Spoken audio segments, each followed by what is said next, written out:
யோவான் 17ஆம் அதிகாரத்திலிருந்து ஒரு வசனத்தை வாசிக்கலாம். யோவான் 17ஆம் அதிகாரம், யோவான் எழுதின சுவிசேஷம் 17ஆம் அதிகாரம்.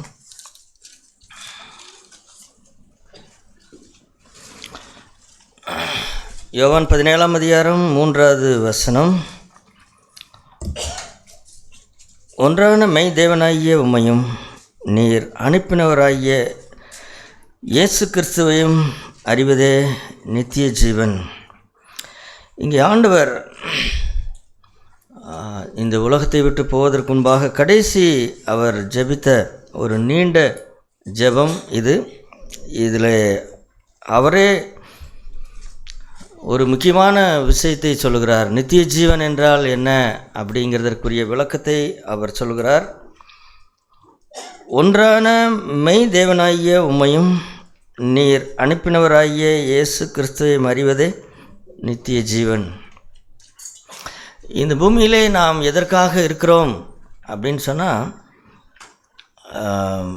தேவனை அறிந்து கொள்வதும். ரெண்டு நோக்கங்கள் தான். ஒன்று, தேவனை அறிவதும் அதை நாம் மற்றவர்களுக்கு வெளிப்படுத்தி காண்பிக்கிறது தான் நம்மை குறித்து தேவன் கொண்டிருக்கிற மிகப்பெரிய நோக்கங்கள். நாம் முதலாவது தேவனை அறிய வேண்டும். அதற்கு பிறகு அதை நாம் வெளிப்படுத்த வேண்டும் மற்றவர்களுக்கு. நாம் தேவனை சரியானபடி அறியாதிருந்தால் நாமே என்ன ஆக மாட்டோம்னு கேட்டால், நாம் பிறருக்கு வெளிப்படுத்தக்கூடிய அந்த தகுதியற்றவர்களாக நாம் போய்விடுவோம். வெறும் வாயிலே பேசுகிறதை நான் சொல்லவில்லை, மாறாக நம்முடைய ஆவி ஆத்மா அதில் அனுபவித்து, தேவனை அனுபவித்து மற்றவர்களுக்கு வெளிப்படுத்துகிற அந்த விஷயம். வெளிப்படுத்தல் என்பது வாயினால் மாத்திரமல்ல, அதை தாண்டி நம்முடைய வாழ்க்கையிலையும் அவரை என்ன செய்யணும், வெளிப்படுத்தி காண்பிக்க வேண்டும் என்கிறதான். ஆகவே இந்த காலை நேரத்திலே நமக்கு 2 கூட்டங்கள் உண்டு. ஒன்று இப்பொழுது, இன்னொன்று அப்பம்புக்கிற ஆராதனை. இந்த 2 இதிலேயும் முதலாவது இங்கே ஆண்டவர் சொன்னது போல ஒன்றான மெய் தேவனாகிய உம்மை அப்படின்னு சொல்லும் பொழுது அது பிதாவாகிய தேவனை அவர் சொல்லுகிறார். 2வது தன்னை பற்றி அவர் சொல்லும் பொழுது இயேசு கிறிஸ்துவையும் நீர் அனுப்பினவராகிய இயேசு கிறிஸ்துவையும் அறிவதே அப்படின்னு சொல்கிறார். ஆகவே இந்த கூடுகையிலே நாம் பிதாவாகிய தேவனை பற்றி நாம் பார்க்கலாம். 2வது கூடுகையிலே குமாரனாகிய இயேசு கிறிஸ்துவை பற்றி நாம் பார்க்கலாம். நாம் அதாவது தேவனை குறித்து அறிவது, உதாரணமாக எபிரேயர் 1ஆம் அதிகாரத்திலே அந்த வசனத்தை பாருங்கள். எபிரேயருக்கு நிருபம் 1ஆம் அதிகாரத்திலே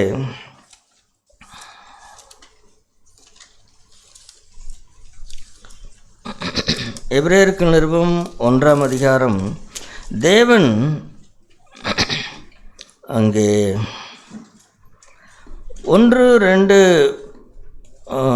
வசனத்திலே, எபிரேயர் 1ஆம் அதிகாரம் 1-2 வசனத்திலே, பூர்வ காலங்களில் பங்கு பங்காகவும் வகை வகையாகவும் தீர்க்கதரிசிகள் மூலமாய் பிதாக்களுக்கு திருவுளம் பற்றின தேவன் இந்த கடைசி நாட்களில் குமாரன் மூலமாய் நமக்கு திருவுளம் பற்றினார்.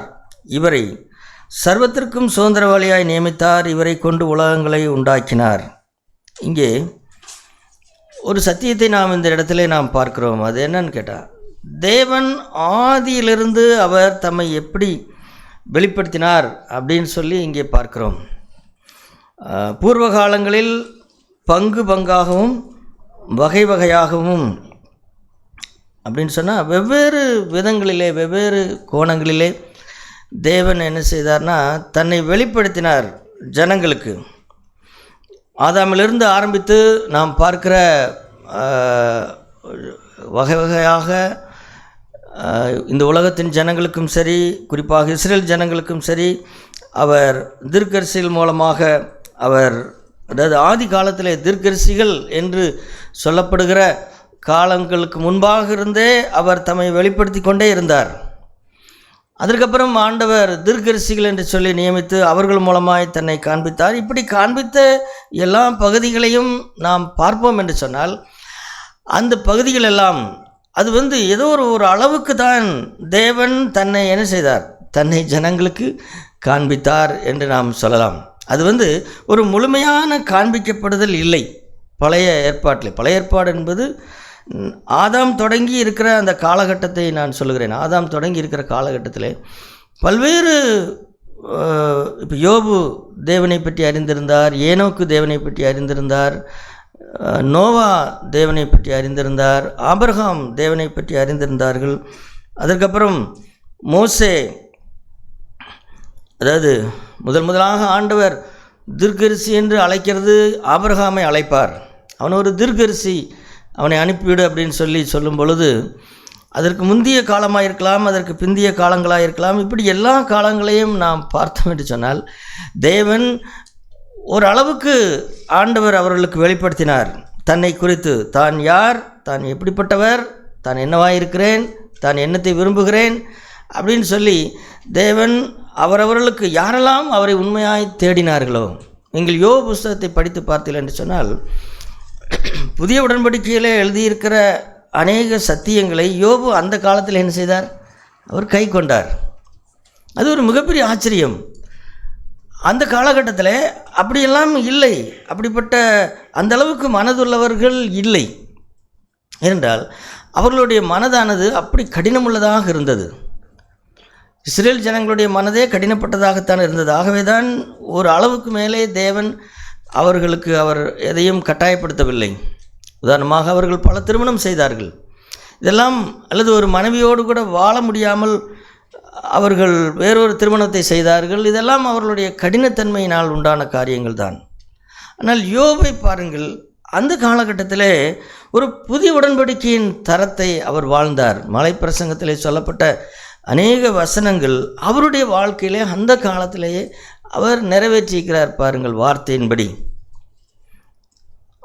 அவர் கண்களிலே விபச்சாரம் என்பதே இல்லை. அவர் சத்துருவை அவர் சபிக்கவில்லை. அவர் பண ஆசை, பணம் அவருக்கு தேவனாக என்னில்லை, ஒருபோதும் இல்லை. அவர் இரக்கமுள்ளவராயிருந்தார். அவர் பொய் சொல்லவில்லை.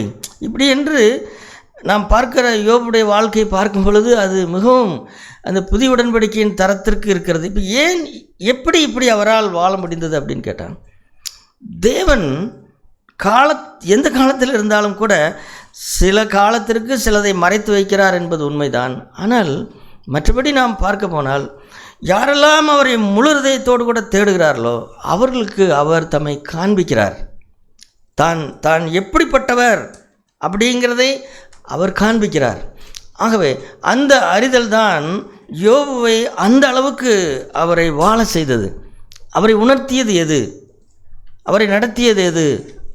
அவர் எந்த சபைக்கு பயந்தாரா? சபையாருக்கு பயந்து அப்படி வாழ்ந்தாரா?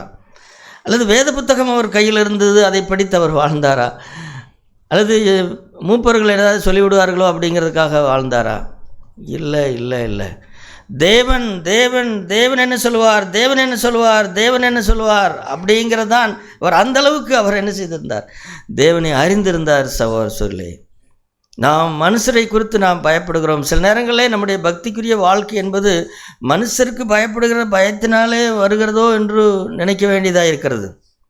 ஏன் இன்றைக்கு சபைக்கு போகிறேன் ஏனென்றால் நான் போலேனா ஜனங்கள் ஏதாவது கேட்பார்களே அப்படின்னா இல்லை, அப்படியெல்லாம் இல்லை. ஏன் இந்த இடத்துல நிற்கிறேன் என்றால் யாராவது ஏதாவது சொல்லிடுவாங்களோ? இல்லை. யோபுடைய வாழ்க்கை பாருங்கள். அவர் தேவனை வைத்துத்தான் வாழ்ந்தாரே தவிர மற்றபடி அல்ல. ஆகவே அப்போ தேவனை அப்படி தேடினபடினாலே அவருக்கு தேவன் நிறைய தன்னை வெளிப்படுத்தினார். இருந்த போதிலேயும் கூட அதுவும் கூட ஒரு அளவுதான், ஒரு அளவுதான். அப்போ முழுமையாக தன்னை வெளிப்படுத்தினது எப்பொழுது அப்படின்னு கேட்டால் இயேசு கிறிஸ்து வெளிப்பட்ட பிறகுதான். இந்த கடைசி நாட்களில் தம்முடைய குமாரன் மூலமாய் வெளிப்படுத்தினார் அப்படின்னு சொன்னால் பங்குவாகவும் தீர்க்கதரிசிகள் மூலமாயும் வெளிப்படுத்தினதற்கும் தம்முடைய குமாரன் மூலமாய் தன்னை வெளிப்படுத்தினதற்கும் என்ன வித்தியாசம்? அங்கே அந்த தீர்க்கதரிசிகள் மூலமாய் நான் பரிசுத்தர், நீங்கள் பரிசுத்தராக இருங்களவர் என்று சொல்லவில்லையா? அப்படின்னா அதெல்லாம் சொல்லத்தான் செய்தார். அப்போ குமாரன் மூலமாய் என்னத்தை தான் அவர் செய்தார், அல்லது குமாரன் மூலமாக என்ன மிகப்பெரிய விஷயம் நடந்தது அப்படின்னு சொன்னால் அது பார்வைக்கு எளிமையாய் தோன்றலாம் சகோதர சொல்லே, ஆனால் அது ஒரு மிகப்பெரிய ஒரு ஆசீர்வாதமான விஷயம். உதாரணமாக புதிய உடன்படிக்கை ஆரம்பிக்கிற அந்த ஆரம்பத்தை பாருங்கள். குறிப்பாக ஆண்டவர் தன்னுடைய ஊழியத்தை ஆரம்பித்து தேவனை அவர் எப்படி வெளிப்படுத்துகிறார் அப்படின்னு சொல்லி பாருங்கள். அதாவது மோசேயும் சீனாய் மலைக்கு சென்று தேவனுடைய பிரமாணங்களை கொண்டு வந்தார். ஆண்டவராய் இயேசுவும் மலைக்கு ஏறித்தான் அந்த மலை பிரசங்கத்தை அவர் செய்தார். அந்த மலை பிரசங்கத்திலே அவர் தேவனை எப்படி அறிமுகப்படுத்துகிறார்? அதை நீங்கள் வாசித்து தியானித்திருக்கிறீர்களா? அதாவது குறிப்பாக 5, 6, 7 அதிகாரங்கள், இந்த 3 அதிகாரங்கள்லையுமே தேவனை அவர் எப்படி, அதாவது இப்போ சீசர்களுக்குத்தான் போதித்தார், எல்லா ஜனங்களுக்கும் அல்ல. மலைப்பிரசங்கம் யாருக்கு போதித்தார்னு கேட்டால் அந்த சீசர்கள். அந்த வசனத்தை பாருங்கள், மத்தேயு 5ஆம் அதிகாரம் 1வது வசனம்.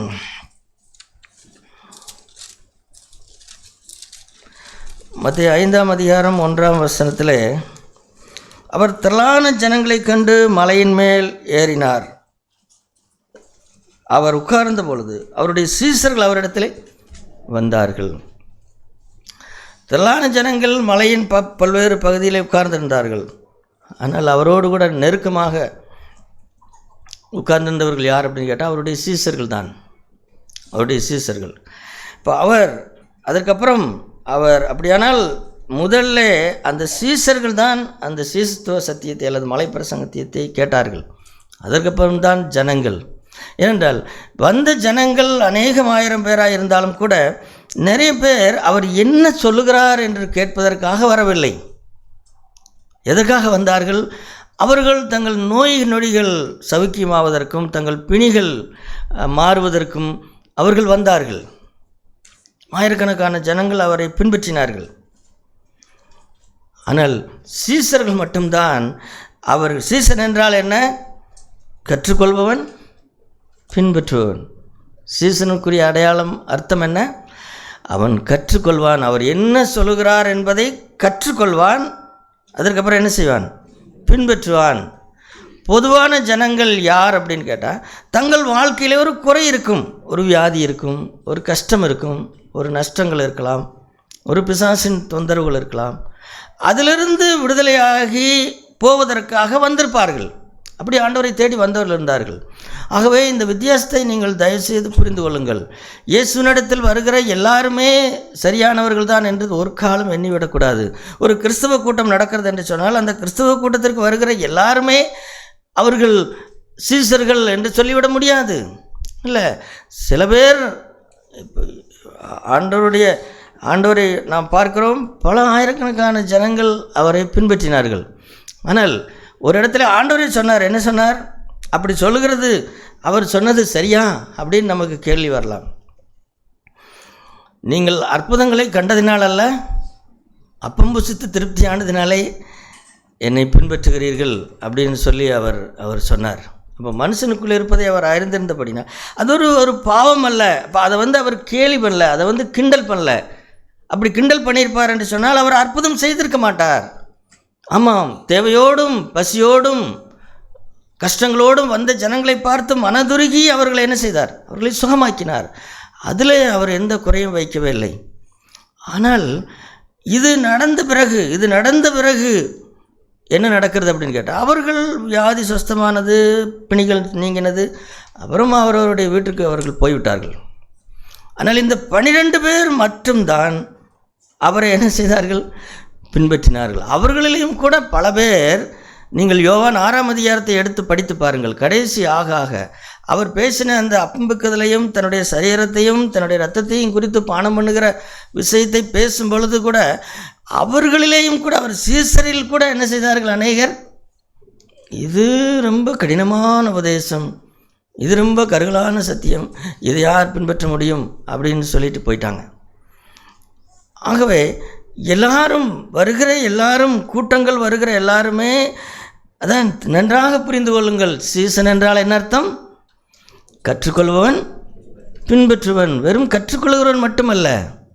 சீசன் என்றால் என்ன அர்த்தம் அப்படின்னு கேட்டால், அதாவது கேட்கிறது மட்டும் அப்படின்னு சொன்னால் நீங்கள் மார்ஸ் மேடையில் நடந்த அந்த அத்தேனே பட்டணத்தாரை போல கூட நீங்கள் இருக்க முடியும்.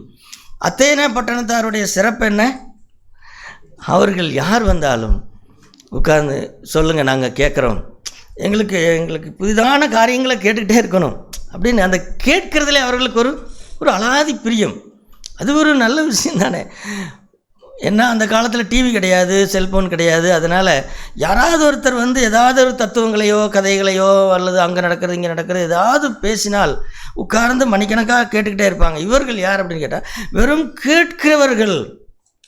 அதை பின்பற்றி சொன்னால் அது இன்னொரு நாளைக்கு பார்ப்போம் அப்படின்னு போயிட்டாங்க. அந்த மார்ஸ் மேடையில் நடந்த அந்த கதையில் கடைசியில் என்ன சொல்கிறாங்க தெரியுமா? நீ சொல்கிறத இன்னொரு நாள் கேட்போம்ட்டு போயிட்டாங்க. அப்போ சீசன் என்றால் என்ன அர்த்தம்? வெறும் கேட்கிறவனாய் மட்டுமல்ல, கற்றுக்கொள்கிறவனாய் மட்டுமல்ல, அதை பின்பற்றுகிறவன். அப்படிப்பட்டவர்களுக்குத்தான் ஆண்டவர் மலை பிரசங்கத்தை போதித்தார். ஏனென்றால் அவர் சொன்ன வார்த்தைகள் எல்லாமே கற்றுக்கொள்வது மட்டுமல்ல, பின்பற்றவும் வேண்டும். அப்படிதான் மலை பிரசங்கம் இருக்கிறது. சரி, அப்படி அவர் பேசும்பொழுது அந்த 5-6 அதிகாரங்களில் சகோதரர் சொல்லி கிட்டத்தட்ட 16 வசனங்கள் இப்படி தான் இருக்கிறது. என்ன, அதாவது தேவனை அவர் எப்படி தன்னுடைய சீசர்களுக்கு அறிமுகப்படுத்துகிறார் அப்படின்னு சொன்னால், அந்த முதல் வரியை பாருங்கள். முதலாக பிதாவை பற்றி சொல்லும் பொழுது மத்தேயு 5ஆம் அதிகாரம் 16வது வசனம், இவ்விதமாய் மனுஷர் உங்கள் நற்கிரியைகளை கண்டு பரலோகத்தில் இருக்கிற உங்கள் பிதாவை மையப்படுத்தும்படி உங்கள் வெளிச்சம் அவர்களுக்கு முன்பாக பிரகாசி கடவுது. சகோதர சொல்லை, அதாவது இயேசு, அதாவது மோசே தேவனை காண்பித்தார், யோபு தேவனை காண்பித்தார், அல்லது தீர்க்கதரிசிகள் காண்பித்தார்கள், எல்லாம் சரிதான். ஆனால் இயேசு முதலாக பிதாவை பற்றி எப்படி ஆரம்பிக்கிறார்? வெறும் பிதா அல்லது என் பிதா அப்படின்னா சொல்கிறார். எப்படி சொல்லுகிறார்? என் பிதான்னு இந்த 5-6 அதிகாரத்திலே ஒரே ஒரு தடவை தான் வருகிறது. ஆனால் அவர் என்ன சொல்லிக் கொடுக்குறார் பாருங்கள். என்ன சொல்லிக் கொடுக்குறார்? உங்கள் பிதா, உங்கள் பிதா அல்லது உன் பிதா. கிட்டத்தட்ட 16 தடவை ஆண்டவர் அப்படி என்னால் அதை குறித்து நாம் என்ன எப்படி சொல்லலாம்னு கேட்டால், இயேசு கிறிஸ்து அவர் பேசினால் அடிக்கடி என்ன செய்வார்? பிதாவை பற்றி பேசுவார். சரி, பிதாவை பற்றி பேசுகிறதுல ஒன்றும் ஆச்சரியமில்லை. ஆனால் அவர் எப்படி பேசுகிறார், எப்படி நமக்கு பிதாவை காண்பிக்கிறார்? அவர் உங்கள் பிதா, உங்கள் பிதா, உங்கள் பிதா.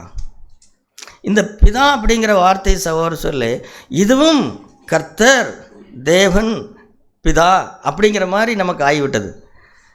தயவுசெய்து அப்படி இல்லை.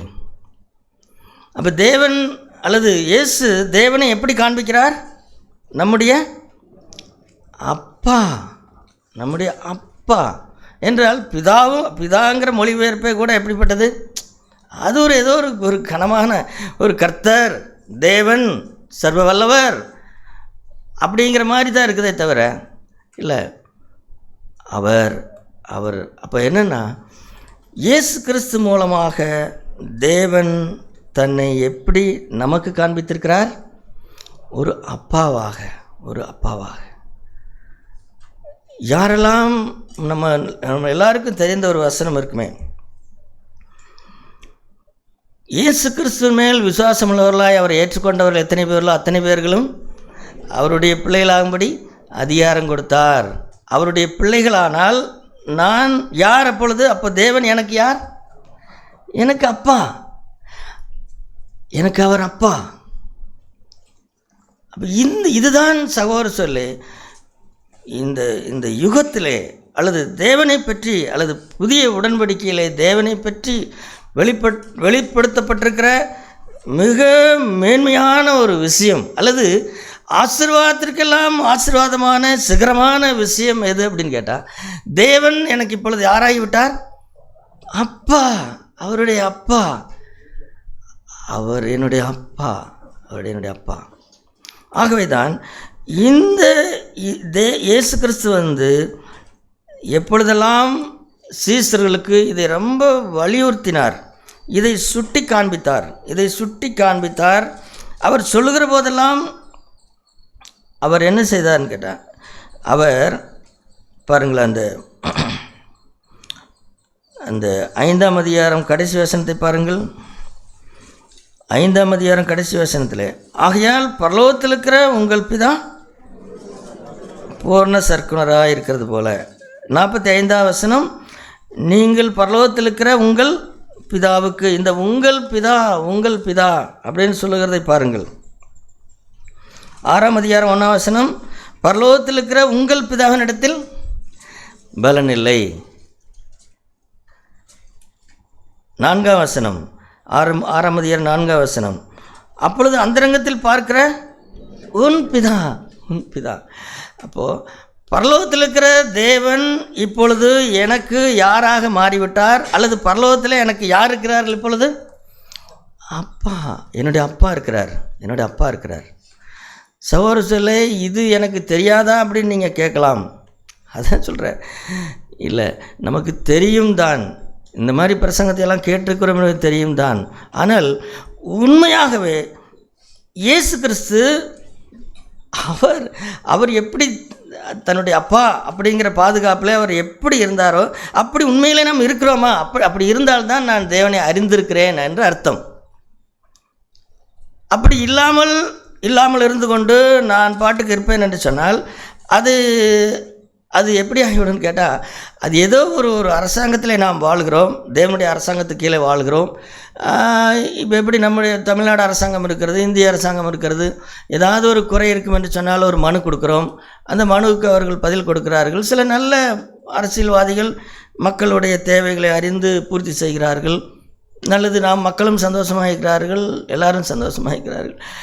இப்படி அல்ல, இல்லை சகோதரர்களே, இப்படி அல்ல. தேவனிடத்தில் நான் ஜெபம் பண்ணினேன், அவர் என் ஜெபத்தை கேட்டார், அவர் எனக்கு பதிலளித்தார், நான் சந்தோஷமாக இருக்கிறேன், அப்படிங்கிறது அல்ல. அப்படி அல்ல. தேவன் என்னுடைய அப்பா அவர். நீங்கள் சகோதரர்களே, உங்களுடைய சொந்த அப்பாவை குறித்து நீங்கள் எப்படி இருப்பீர்கள்? அதாவது நான் சொல்லுகிறது, இந்த அப்பா அம்மாவை மதிக்காத இந்த பிள்ளைகளை பற்றி நான் பேசவில்லை. இல்லை, அப்பா அம்மாவை நன்காக மதிக்கிற பிள்ளைகள், அதே நேரத்தில் அப்பா அம்மாவுடைய அந்த பாசத்திலே கலிகூறுகிற பிள்ளைகளை உதாரணமாக பாருங்கள். அப்படிப்பட்ட பிள்ளைகளை பாருங்கள். அவர்கள் தங்கள் தாய் தகப்பனை மதிப்பார்கள், அதே நேரத்தில் தங்களுடைய தகப்பனுடைய அந்த அன்பிலே என்ன செய்திருப்பார்கள்?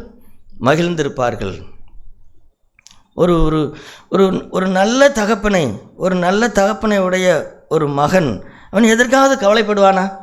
சொல்லுங்களேன், அவன் எதற்காக கவலைப்படுவானா? அல்லது ஏதாவது பிரச்சனை வந்தால், அல்லது ஏதாவது தேவை வந்தால் அவன் கவலைப்பட்டு கலங்கி கொண்டு உட்கார்ந்திருப்பானா? அதையும் ஆண்டவர் இந்த 6ஆம் அதிகாரத்திலே அவர் சொல்லுகிறார். இயேசு கிறிஸ்து ஏதோ ஒரு ஆகாயத்திலே சிலம் பண்ணுகிற, அதாவது மிக உன்னதமான தரத்தை பேசுகிறார். மலை பிரசங்கத்தில் 5ஆம் அதிகாரத்தில் அந்த தரங்களெல்லாம் இருக்கிறது. அந்த 9 பாக்கியவான்களை பற்றி பேசுகிறார் அல்லவா, அதெல்லாம் உன்னதமான தரங்கள். அதே நேரத்தில் மனிதனுடைய அடிப்படையாக அவன் என்ன ஆவான்? அவன் கவலைப்படுகிறவனாக இருக்கிறான். சரி, ஏன் கவலைப்படுகிறான்னு கேட்டால், ஒன்றை கொடுத்தால் கவலை தீர்ந்து விடுமா அப்படின்னு கேட்டால், அது ஒரு வகை. இப்போ ஒரு மனிதனுக்கு ஒரு தேவை இருக்கிறது. இப்போ உடை இல்லை, உணவு இல்லை, இது தேவைதான். இந்த தேவையை கொடுத்தால் அவனுக்கு ஒன்று பூர்த்தியாகி விட்டது என்பது உண்மைதான். ஆனால் புதிய உடன்படிக்கை என்பது சகோதர சொல்ல நம்முடைய தேவைகளை சந்திக்கிறது அல்ல. அதற்காக ஆண்டவர் என்ன சொன்னார்? அந்த 6ஆம் அதிகாரத்தை பாருங்கள். அந்த 6ஆம் அதிகாரத்தில் அங்கே 26ஆம் வசனத்தை பாருங்கள். 26ஆம் வசனத்தில், ஆகாயத்து பட்சிகளை கவனித்து பாருங்கள், அவைகள் விதைக்கிறதுமில்லை, அறுக்கிறதுமில்லை, களஞ்சியங்களில் சேர்த்து வைக்கிறதுமில்லை, அவைகளையும் அவர் தன்னை விட்டுட்டார். தன்னை விட்டுட்டார். ஏன்னா அவர் எனக்கு பிதாவை நன்றாக தெரியும், நான் பிதாவுடைய பாதுகாப்பிலையும் வாழ்ந்து நான் கவலை இல்லாமல் இருக்கிறேன், எனக்கு நன்றாக பிதாவை தெரியும், அவர் என்னுடைய அப்பா, அப்படின்னு சொல்லிட்டு உங்கள் பிதா உங்கள் பிதா உங்கள் பிதான்னு சொல்லி தேவனை அந்த அறிமுகப்படுத்துகிற விதத்தை பாருங்கள். அப்படி அறிமுகப்படுத்தும் பொழுது அந்த இந்த ஆகாயத்து பட்சிகளை கவனித்து பாருங்கள். அவைகள் என்ன செய்கிறது இல்லையா? இப்போ நாம் சில நேரத்தில், அதாவது சில பேர் இந்த வசனத்தை தவறாய் புரிந்து கொண்டு சோம்பேறிகளாய் மாறிவிடுவார்கள். அதை பற்றி நான் பேசவில்லை, அப்படி சோம்பேறித்தனத்தை சொல்லவில்லை. ஆண்டவர் உண்மையை சொல்கிறார். என்ன உண்மைன்னு கேட்டால், ஆகாயத்து பட்சிகளை கவனித்து பாருங்கள், அவைகள் விதைக்கிறதும் இல்லை, அறுக்கிறதும் இல்லை, களஞ்சியத்தில் சேர்த்து வைக்கிறதும் இல்லை. இப்போ இதை யோசித்து பாருங்கள். சொந்தமாக வேலை கிடையாது, சொந்தமாக நிலம் கிடையாது, படிப்பு கிடையாது, பேங்க் அக்கௌண்ட்டு கிடையாது, எதுவுமே கிடையாதுங்க. இப்போ எந்த காட்டு பறவைக்கு ஒரு சென்ட் இடமாவது இருக்குதா சொல்லுங்களேன்? இப்போ ஒரு காட்டு பறவைக்கு ஒரு சென்ட் இடம் இருக்குதுங்க, நான் அதில் விதைச்சி அதில் வர்றதை தான் நான் சாப்பிட்டுக்கிறேன் அப்படின்னு எந்த பறவையாவது சொல்லுமா? சொல்லுங்களேன். எந்த பறவையுமே சொல்லாது. ஏன்னா இல்லை, என் மனுஷனே அடிச்சுட்டு கிடக்கிறான். யார் பறவை கொடுக்கறது? ஒருத்தருக்கு ஒருத்தர் கொடுக்க வேண்டியதே கொடுக்கறதில்ல. அப்போ எந்த பறவைக்குமே சொந்தமாக நிலம் கிடையாது. தனக்கு வேண்டிய அந்த விதையை, ஆகாரத்தை வைத்துக் கொள்வதற்கு நிலம் கிடையாது. ஏன்னா மனுஷன் கொடுக்கறதில்ல. ஆனால் அல்லது காடுகள் இருந்தாலும் அவைகள் அதற்கு சொந்தமானதல்ல. ஆனால் பாருங்கள், இப்படிப்பட்ட நீங்கள் யோசித்து பாருங்கள். நான் இப்படி யோசிக்கிறேன் சகோதரர் சொல்ல, எனக்கு வேலை கிடையாது, எனக்கு நிலம் கிடையாது, எனக்கு வருமானம் கிடையாது, எனக்கு எதுவும் கிடையாது என்று இருக்கட்டும், எதுவுமே கிடையாது. நான் ஒரு ஒன்றுமே எனக்கு தெரியாது, ஒன்றுமே இல்லாதவனாய் கூட நான் மாறிவிட்டேன் என்று வைத்துக்கொள்வோம். எனக்கு ஒரு வேலையும் கிடையாது, வேலை இருந்து வேலை போயிடுச்சு, எனக்கு வருமானம் கிடையாது, இப்படி எத்தனையோ சொல்லலாம். ஆனாலும் கூட எனக்கு யார் இருக்கிறார்? எனக்கு அப்பா இருக்கிறார், எங்கள் அப்பா இருக்கிறார். சகோதரர் சொல்ல, அப்போது என்ன நடந்தாலும் கவலைப்படாமல் இருக்க முடியுமான்னு கேட்டால், ஒரு பறவை இருக்கிறதே, அதற்கு அடுத்த நாள் எங்கே போனால் சாப்பாடு என்னன்னு அந்த பறவைக்கு கொஞ்சம் கூட தெரியாது. நாளைக்கு வேலை இருக்குமா, கூலி கிடைக்குமா, சாப்பாடு கிடைக்குமா அப்படின்லாம் தெரியாது. அதான் இப்போ நம்ம வீட்டில் பிரிட்ஜ் இருக்குது, 2 நாளைக்கு கூட மாவாட்டி வச்சுக்கிறார். அது மாதிரி பறவைகளுக்கு பிரிட்ஜெல்லாம் கிடையாது. அப்போ ஒவ்வொரு பறவையும் என்ன செய்கிறதுன்னு கேட்டால், காலையில் எழும், சிருஷ்டிகர்த்தாவை விசுவாசத்தோடு பார்க்கும். ஆண்டவரே, நீர் என்னை சிருஷ்டிகர்த்தா, நீர் என்னை போஷிப்பீர் அப்படின்னு சொல்லி என்ன செய்யும்? அது போகிறது, அது போஷிக்கப்படுகிறது. அந்த மாதிரி நம்முடைய நிலைமை ஆனாலும் நாம் என்ன செய்ய வேண்டியதில்லை? கவலைப்பட வேண்டிய அவசியமே இல்லை. ஏன் கவலைப்படக்கூடாது? எனக்கு அப்பா இருக்கிறார். சகோதரர் சொல்ல, நீங்கள் எந்த நிலைமையில் வந்திருந்தாலும் என்னுடைய நிலைமை உங்களுக்கு புரியாதுன்னு நீங்கள் சொல்லலாம். நான் உங்களுக்கு சொல்கிறேன், இந்த பட்சியை போல, இந்த ஆகாயத்து பட்சியை போல நீங்கள் ஆனாலும் கூட நீங்கள் என்ன செய்ய வேண்டியதில்லை? கவலைப்பட வேண்டியதில்லை. எனக்கு பேங்க் அக்கௌண்ட்டில் பணம் இல்லை, வேலை இல்லை, எனக்கு எதுவுமே இல்லை, நாளை காலையில் எனக்கு சாப்பாட்டுக்கு என்ன வழின்னு எனக்கு தெரியாது அப்படின்னு சொன்னாலும் கவலைப்படாமல் தூங்கு. அதுதான் ஏன் அப்படின்னு கேட்டால், எனக்கு அப்பா இருக்கிறார். என்னோட அப்பா அந்த பட்சிகளை போஷிக்கிற அப்பா எனக்கு என்ன செய்வார்? நான் அதை பார்க்கலையும் நான் விசேஷமானவனா இல்லையா? நான் விசேஷமானவன். அதேபோல் உடைக்காகவும் நீங்கள் கவலைப்படுகிறது என்ன? காட்டு புஷ்பங்கள் எப்படி வளருது என்று கவனித்து பாருங்கள். அவைகள் உழைக்கிறதும் இல்லை, நூற்கிறதும் இல்லை. எந்த செடிகளை போய் பாருங்களேன், ரோஜா செடியோ அல்லது வேறு ஏதோ மல்லிகையோ, எத்தனையோ பூக்கள் இருக்கிற செடிகளை போய் பாருங்கள்.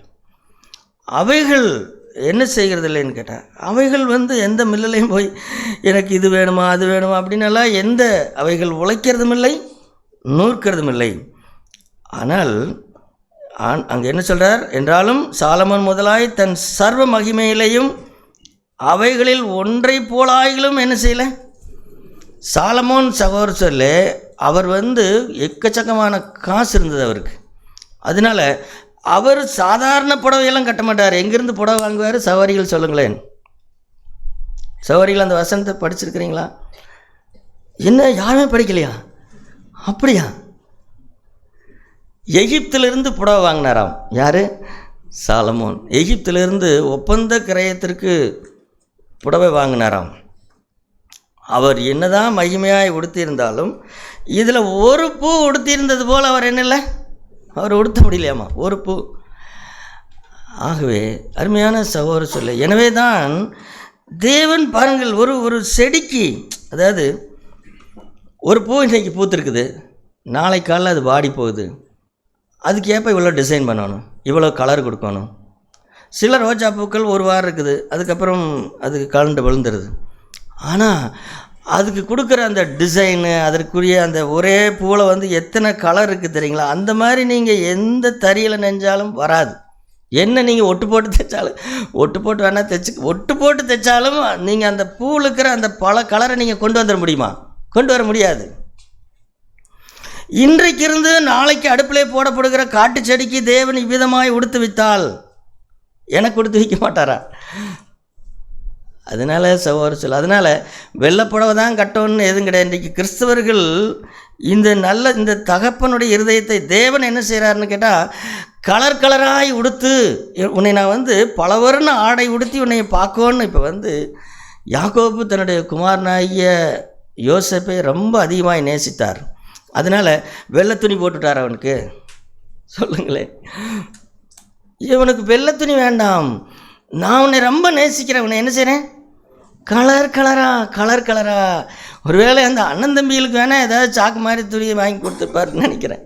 ஏதாவது ஒரே கலரை வாங்கி கொடுத்து போங்கடான்னு போயிருப்பார். ஆனால் இந்த நேசித்த தன்னுடைய குமாரனுக்கு கலர் அதனால் இப்போ நம்முடைய தேவன் எப்படி இருக்கிறாருன்னு கேட்டால், நீங்கள் கலராக ட்ரெஸ் போட்டுட்டு நீங்கள் சர்ச்சுக்கு வந்தீங்கன்னு சொன்னால் உங்களை பார்த்து பூரிப்பாரா அல்லது பரிசுத்த குறைச்சல் அப்படின்னு சொல்லுவாரா? அதனால தான் சொல்கிற சகோதர சொல்ல, இன்றைக்கு அநேக சபைகள் தேவனை தவறாய் காண்பிக்கிறது. தேவன் அப்படிப்பட்டவர் அல்ல. அது பரலோகத்தில் போய் வெள்ளை துணி போட்டுக்கட்டும், அங்கே பரலோகத்தில் போய் வெள்ளையாக இருந்துட்டு போகட்டும். இங்கே அப்படி இல்லை. தேவனோ நம்ம அவர் நல்ல, இப்போ நீங்கள் உங்கள் பிள்ளைக்கு நீங்களே சொல்லுங்களேன், நீங்கள் நல்ல தகப்பனா தாயா சொல்லுங்களேன். நீங்கள் ஜவுளி கடைக்கு கூட்டிகிட்டு போகிறீங்க, கூட்டிகிட்டு போய் அந்த வெள்ளை துணியில் ஒரு 4 முளை எடுத்து போடுறா அப்படின்னு சொல்லுவீங்களா உங்கள் பிள்ளைக்கு? எத்தனை தாய்மார்கள் தங்களுடைய மகளுக்கு ஒரு 50 துணி எடுத்து கீழே போட வைப்பாங்களா, வைக்க மாட்டாங்களா? அந்த துணி தூக்கி போடுறவன் அளந்து, சரி நான் ஒரு டீ குடிச்சிட்டு வரேன் அப்படின்ட்டு போகிற அளவுக்கு ஆகுதா இல்லையா? ஏன்னா தன்னுடைய மகளுக்கு இது பிடிக்குமா அது பிடிக்குமான்னு சொல்லி. சகோதர சொல்லி, தேவன் இப்படி இருக்கிறார். நீங்கள் அழகாக ட்ரெஸ் பண்ணிட்டு வரும்போது அவர் பார்த்து பூரிக்க மாட்டாரா? ஆனால் நாம் என்ன நினைக்கிறோம், வெள்ளை ட்ரெஸ்ஸில் போனாத்தான் நான் பரிசுத்தவாட்டி அப்படி. இல்லை. தேவனோ சகோதர சொல்லு, அவர் நல்ல ஒரு தகப்பன் தன்னுடைய மகன் கலராய் உடுத்தி இருக்கிறதை பார்க்க மாட்டாரா?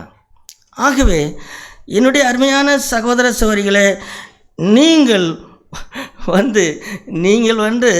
எனக்கு ஒன்றுமே இல்லை அப்படிங்கிறதுக்காக நீங்கள் இந்த இந்த இதில் ஒரு துணி போடுவாங்க தெரியுமா? அது நல்ல துணி தான், எனக்கு நல்லா பிடிக்கும். கன்னியாஸ்திரி ஒரு கலர் போடுவாங்க தெரியுமா, வெள்ளை கலர் போடுவாங்க. இன்னொரு கலர் ஒரு காக்கி மாதிரி ஒரு நல்ல சேலை, அது அருமையாக இருக்கும். அது அந்த மாதிரி தான் போடணும், அப்படி கிடையாது. அவர்கள் போடட்டும், அது தப்பில்லை. ஆனால் நம்முடைய தேவன் எப்படிப்பட்டவர்? நான் அப்படி தான் நீ உடுத்தணுமா அப்படின்னு கேட்டால், இல்லை, உனக்கு எதுவுமே இல்லை என்றாலும் நீ சாலமோனை விட மகிமையாய் உன்னை உடுத்த ஆண்டவரால் முடியும். எனக்கு வேலை வெட்டி கிடையாதுங்க, நான் ஏதாவது காக்கி துணி எடுத்து தைச்சி போட்டு போகணும் தான் இருக்க வேண்டியிருக்குது அப்படின்னு நினைக்கிறீங்களா? இல்லை, உன்னுடைய வேலையை வைத்தல்ல, உன்னுடைய ட்ரெஸ் அல்ல. அதுக்கு வேண்டி நான் வெய்ய காலத்துலேயும் கோட்டு போட்டுக்கிட்டு தெரியும்னா அதுக்கு இல்லை. கோட்டு அமெரிக்காவில் குளிருக்காக போட்டதுங்க. நம்ம ஆளுங்க எல்லாம் என்ன பந்தாவுக்காக போட்டு பழகிட்டாங்க கோட்டை. அது அங்கே எந்த நேரம் குளிராக இருக்கிறனால கோட்டு போட்டாங்க, 2-3 இதை போட்டு அப்புறம் கோட்டு போட்டாங்க. நம்மளுக்கு தான் மதிப்புக்குன்னா எதையும் விடுவாங்களா? வெயிலாக இருந்தாலும் சரி, கடுமையான வெயிலாக இருந்தாலும் கோட்டை போட்டுக்கிறது நம்முடைய பழக்கம். இப்படியெல்லாம் ஆண்டவர் இல்லை. ஆனால் ஆண்டவர் எப்படி இருக்கிறாருன்னு கேட்டால், அவர் நல்ல தகப்பன். அவர் நம்மை கலராக உடுத்தி பார்க்கிறார். சரி, கலராக உடுத்துறதுக்கு காசு வேண்டாங்களா அப்படின்னு கேட்டால், அதை பற்றி நீ கவலைப்படாதே. யார் கவலைப்படுவார்? தேவன் பார்த்துக்கொள்வார். அதனால சகோதரர் சொல்லி நாம் ஏதோ ஒரு அனாதை பிள்ளைகளைப்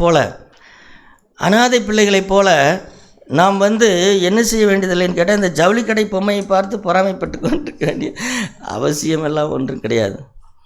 அதனால் நம்முடைய தேவன் அவர் தகப்பன், அவர் நம்மை போஷிக்கிறவர், நம்மை உடுத்துகிறவர். அவர் ஆகவே தான் ஆண்டவர் என்ன செய்தார்? உங்கள் பிதான்னு சொன்னார். நீ எதை குறித்தும் கவலைப்படாத. இப்போ நம்ம பிள்ளைகளுக்கு சொல்கிறோம் அல்லவா, பரீட்சைக்கு ஃபீஸ் கட்டுறதை பற்றி நீ கவலைப்படாத, பஸ்ஸுக்கு ஃபீஸ் கட்டுறதை பற்றி நீ கவலைப்படாத. நீ எதை பற்றி கவலைப்படு? படி படி படி படி படி. வேறு எதை குறித்து நீ யோசித்து கலங்க வேண்டாம். படிப்பில் கவனத்தை செலுத்து. அந்த மாதிரி தான் நீங்கள் ஆண்டவர் சொல்கிறார். முதலாவது தேவனுடைய ராஜ்யத்தையும் நீதி தேடு. அதுதான் அதே மையமாக வைத்துக்கொள், அதை தேடு, உண்மை பேசு, பொறாமைப்படாதே, தேவனுடைய ராஜ்யத்தை தேடு அப்படின்னு சொல்லி அந்த ஒன்று மட்டும் நீ செய். மற்றதெல்லாம் என்ன செய்வார்? தேவன் பார்த்துக்கொள்வார். சகோதரர் சொல்லி இது பொய்யல்ல. ஆகவே இந்த 5-6 அதிகாரத்தில் ஆண்டவர் அதனால தான் அப்படி இருந்தாலும் கூட நாம் ரட்சிக்கப்பட்டு இயேசு கிறிஸ்து என்னதான் அவர் உங்கள் பிதான்னு காமிச்சாலும் கூட நமக்கு வாய் வர்றதில்லை. பரிசுத்தாவியானவரை தேவன் நம்முடைய இருதயத்தில் அனுப்பினதற்கு என்ன காரணங்க? பல காரணங்கள் சொல்லலாம்.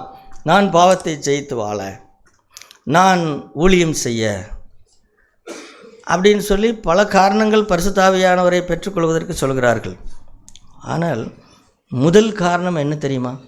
முதல் காரணம் எதற்காக தேவன் தம்முடைய ஆவியை என்னுடைய இருதயத்தில் அனுப்பினார் என்பது முதல் காரணம் என்ன தெரியுமா? 2 இடத்துல எழுதப்பட்டிருக்கிறது. இந்த வசனங்களை பாருங்கள். ரோமர் 8ஆம் அதிகாரமும் கலாத்தியர் 4ஆம் அதிகாரமும். முதல்ல கலாத்தியர் 4ஆம் அதிகாரத்துக்கு வாருங்கள். கலாத்தியர் 4ஆம் அதிகாரத்தில் கலாத்தியர் 4ஆம் அதிகாரம் 6வது வசனம். மேலும் நீங்கள் புத்திரராயிருக்கிறபடினால் அப்பா பிதாவே என்று கூப்பிடத்தக்கதாக தேவன் தம்முடைய குமாரனுடைய ஆவியை உங்கள் இருதயத்திலே அனுப்பினார். இப்போ பரிசுத்தாவியை தேவன் முதல் எதற்காக நம்முடைய இருதயத்திலே அந்த அனுப்பப்பட்ட நோக்கம் என்ன? அந்நிய பாஷை பேசுவதற்கா, ஊழியம் செய்வதற்கான்னு கேட்டால் இதெல்லாம் உண்மைதான்.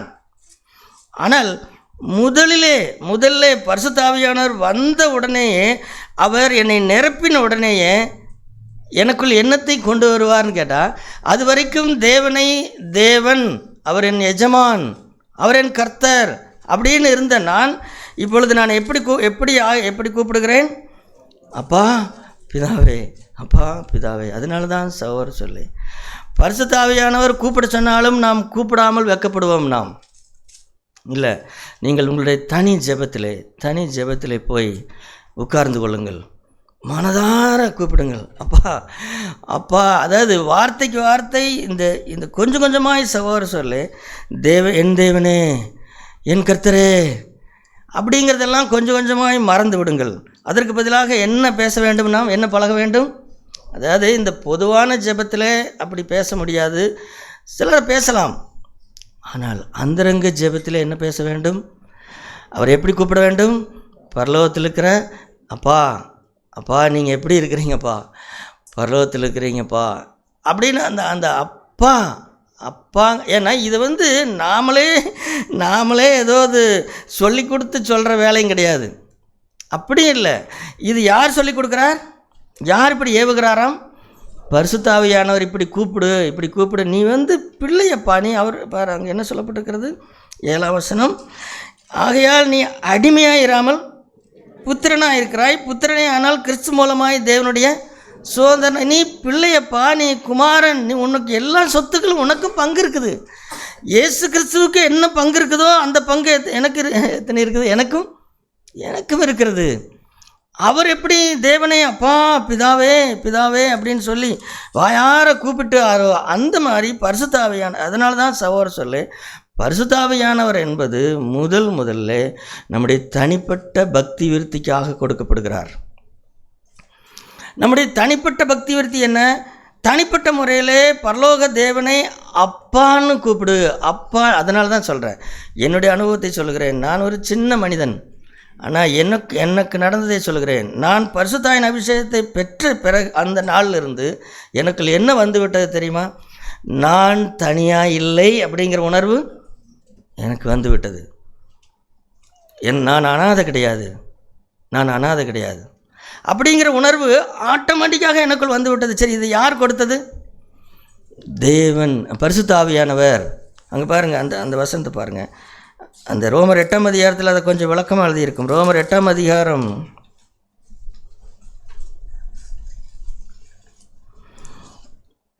15வது வசனம். அந்தப்படி திரும்பவும் பயப்படுகிறதற்கு நீங்கள் அடிமைத்தனத்தின் ஆவியை பெறாமல், அதாவது ஒரு பாவம் செஞ்சுட்டா சகோதர சொல்லு, ஓனர் ஒரு வேலை ஸ்தலத்தில் ஒரு தப்பு நடந்துட்டா, ஐயோ இந்த ஆள் என்ன சொல்ல போகிறாரோ தெரியல அப்படின்னு அப்படி பயப்படுகிறது போல், நாம் பாவம் செய்யும் பொழுது அப்படி பயப்படக்கூடாது. ஒரு அடிமைத்தனத்தை போல, ஒரு எஜமான் வேலையாளை போல நாம் தேவனை தயவுசெய்து எண்ணிக்கொள்ளாதீர்கள். அப்படி எண்ணினால் அவர் வருத்தப்படுவார். நான் அப்படி இல்லை, நீ ஏன் என்கிட்ட வரமாட்டேங்கிற? பாருங்கள், ஆதாம் மரத்துக்கு பின்னாடி போய் ஒளிஞ்சதை பார்த்தா அந்த ஆண்டோடைய இருதயம் எவ்வளோ வருத்தப்பட்டிருக்கும். ஆதாமே, நான் உங்கள்கிட்ட இப்படி இல்லை, நீ ஏன் என்னை இப்படி நினைக்கிற? நிறைய நேரத்தில் சகோதர சகோதரிகளே அப்படி இருக்கிறோம் சகோதர சொல்லி. அதாவது ஒரு சகோதரன் இருதயத்தில் அப்படி இல்லை, ஆனால் ஒரு தோற்றத்தையோ ஏதோ ஒன்று பார்த்துக்கிட்டு அவர்கிட்ட நெருங்கிறது கிடையாது. இது யாருடைய தவறுன்னு நினைக்கிறீங்க? யாருடைய தவறுனா, ஒரு சகோதரனுடைய இருதயத்தை அறிந்து கொள்ளாமல் சும்மா தோற்றத்தையும் சில செய்திகளையும் பார்த்துவிட்டு பயந்து கொண்டு பின்னாடி போயிடுறது. அந்த மாதிரி தான் ஆதாம் போனான். இல்லை, தேவன் அப்படிப்பட்டவர் அல்ல, தேவனுடைய இருதயமும் அப்படி இல்லை. இங்கே என்ன வாசிக்கிறோம்? அதாவது அந்த அடிமைத்தனம் அல்ல, அல்லது வேலையாள் அல்ல, நான் என் தகப்பனுடைய பிள்ளை அப்படின்னு சொல்லி அந்த 16ஆம் வசனத்தில் பாருங்கள். திரும்ப திரும்ப பரிசுத்த ஆவியானவர் நமக்குள்ள என்ன சாட்சி கொடுத்து கொண்டே இருக்கிறார் சொல்லுங்கள்? நாம் தேவனுடைய பிள்ளைகளாக இருக்கிறோம் என்று ஆவியானவர் தாமே நம்முடைய ஆவியோடனே கூட என்ன செய்கிறார்? சாட்சி கொடுக்கிறார். அப்படின்னா பரிசுத்த ஆவியானவர் செய்கிற வேலை என்னன்னு கேட்டால், ஏன்னா நாம் தான் கவலைப்படுகிறதுல 1ஆம் நம்பர் ஆளுகளாச்சே. கவலைப்படுகிறதுலே எனக்கு யாரும் இல்லை, யார் தான் என்னை பார்க்குறாங்களோ, யார் என்னுடைய இருதயத்தை அறிவார் இப்படின்னு சொல்லிட்டு நம்ம இல்லை. அதனால தான் பரிசுத்தாவியானவர் என்ன செய்கிறாராம்? தினந்தோறும் என்ன சொல்லிக்கொண்டே இருக்கிறார்? நீ தேவனுடைய பிள்ளை, நீ தேவனுடைய பிள்ளை, அவர் உனக்கு அப்பா, நீ தேவனுடைய பிள்ளை, அவர் உனக்கு அப்பா. இந்த மாதிரி பரிசுத்த ஆவியானவர் உங்களுக்குள் பேசுகிறது இல்லையா? அப்படி கேட்கவில்லை என்று சொன்னால் நீங்கள் இன்னும் பரிசுத்த அபிஷேகத்தை பெறவில்லை. அல்லது நீங்கள் அனாதையை போல் உணர்கிறோம், அடிக்கடி கவலைப்படுகிறவனாக இருக்கிறேன்னு சொன்னால் நாம் செய்ய வேண்டியதெல்லாம் முதலாவது பரிசுத்த ஆவியானவருடைய அபிஷேகத்தை பெற்றுக்கொள்ளுங்கள். அவர் என்ன செய்வார்னு கேட்டால் நமக்குள்ளாக இதை சொல்லிக்கொண்டே இருப்பார்.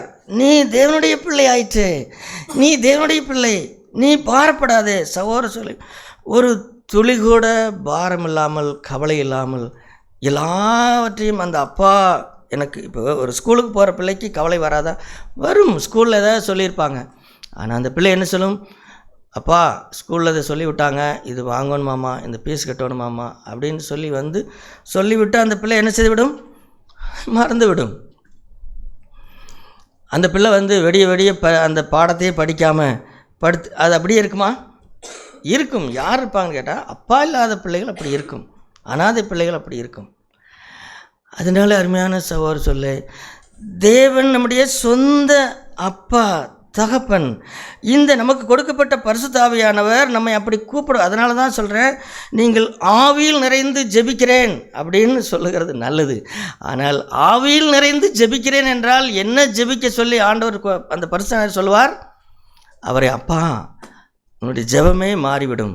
அதனால தான் ஜெப நேரம் என்பது ஏதோ சில விண்ணப்பங்களை சொல்லிவிட்டு படபடன்னு சொல்லிவிட்டு, ஆண்டவர் இந்த காரியத்திற்காக ஜெபிக்கிறேன், ஆண்டவர் இந்த காரியத்துக்காக ஜெபிக்கிறேன், ஆண்டவர் இந்த காரியத்துக்கு இரு அப்படியெல்லாம் சொல்லாத. ஒரு அப்பாவும் மகளும் உட்காந்து பேசிகிட்டு இருந்தால் எப்படி பேசிகிட்டு இருப்பீங்க? அப்பா, சபையில் இருக்கிற இந்த பேருக்கு இந்த கஷ்டமாம்மா, நீங்கள் அவங்களுக்கு உதவி பண்ணுங்கப்பா சரி, இப்படி தான் பேசணும், இப்படி தான் பேசணும். அப்பா, நான் சோதிக்கப்படுகிறேன், எனக்கு உதவி செய்யுங்க அப்படின்னு அந்த அப்பா மகனுக்குரிய அந்த டயலாக், அதுதான் நம்முடைய அந்தரங்க ஜெபத்தில் இருக்கணும். அப்படி இருந்துச்சுன்னு சொன்னால் உங்களுடைய ஜெப நேரம் உங்களுக்கு எப்படி ஆகிவிடும்? எனக்கு எப்போ தனியாக நேரம் கிடைக்கும், நான் போய் எப்போ எங்கள் அப்பாக்கிட்ட பேசுவேன் அப்படின்னு வந்துவிடும். இல்லைன்னு சொன்னால், நான் 1 மணி நேரம் ஜெபிக்கிறவன் அப்படின்னு சொன்னால், 1 மணி நேரம் என்ன ஜெபிக்கிறாய், என்ன எப்படி ஜெபிக்கிறாய்? இல்லை, அது ஒரு அப்பாக்கிட்ட பேசுகிற மாதிரி பேசணும், இயேசு நாமத்திலே, இயேசு நாமத்திலே. ஆகவே அருமையான சகோதர சொல்லு, இந்த காலை வேளையிலையும் நமக்கு இனி நேரம் இல்லை. ஆகவே நாம் இனிமேல் நாம் என்ன செய்ய வேண்டும்? நம்முடைய ஜெபம் மாற வேண்டும். நீங்கள் இனி சோதிக்கப்படுகிற நேரத்திலெல்லாம் உண்மை இதுதான் சகோதர சொல்லு, பரலோகத்தில் நமக்கு தேவன் நம்முடைய அப்பா, அவர் நம்முடைய அப்பா அவர். இயேசு கிறிஸ்து கடைசியாக இந்த உலகத்தை விட்டு மரித்தோரிலிருந்து எழுந்தபோது கூட அவர் பாருங்கள், அவர் திரும்ப அதை ஆரம்பத்திலேயும் சொன்னார், முடிவிலையும் சொன்னார். அந்த வசனத்தை பாருங்கள், அது எனக்கு ஒரு மறக்காத வசனம். யோவான் 18ஆம் அதிகாரம் என்று நினைக்கிறேன். யோவான் 18ஆம், அவர் உயிர் தெழுந்த பிறகு அந்த வசனத்தை படித்து நாம் முடிக்கலாம். யோவான் 18ஆம் அதிகாரத்தில் கடைசியாக அந்த மார்த்தா மகதலேனா மரியாளை சந்திக்கிறார் அல்லவா, அதை பாருங்கள். மகதலேனா மரியாளிடத்திலே ஒரு செய்தி அனுப்புகிறார். யாருக்கு அனுப்புகிறார்? தன்னுடைய சீசர்களுக்கு. அவர் என்ன சொல்லிக் கொடுக்கிறார் பாருங்கள். யோவான் 20ஆம் அதிகாரம் 17ஆம் வசனம்.